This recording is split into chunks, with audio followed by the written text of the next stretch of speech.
സങ്കീർത്തനം 137.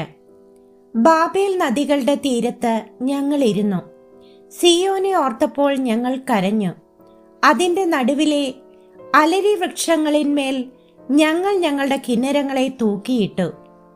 ഞങ്ങളെ ബദ്ധരാക്കി കൊണ്ടുപോയവർ സിയോൻ ഗീതങ്ങളിൽ ഒന്ന് ചൊല്ലുവിൻ എന്ന് പറഞ്ഞ് ഗീതങ്ങളെയും ഞങ്ങളെ പീഡിപ്പിച്ചവർ സന്തോഷത്തെയും ഞങ്ങളോട് ചോദിച്ചു. ഞങ്ങൾ യഹോവയുടെ ഗീതം അന്യദേശത്ത് പാടുന്നതെങ്ങനെ? യെരൂശലേമേ, നിന്നെ ഞാൻ മറക്കുന്നു എങ്കിൽ എൻ്റെ വലങ്കൈ മറന്നു പോകട്ടെ.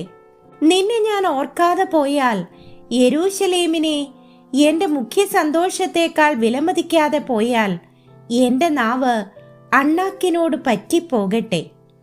ഇടിച്ചു കളവിൻ, അടിസ്ഥാനം വരെ അതിനെ ഇടിച്ചു കളവിൻ എന്നിങ്ങനെ പറഞ്ഞ യെദോമ്യർക്കായി യഹോവേ, യെരൂശലേമിന്റെ നാൾ ഓർക്കേണമേ.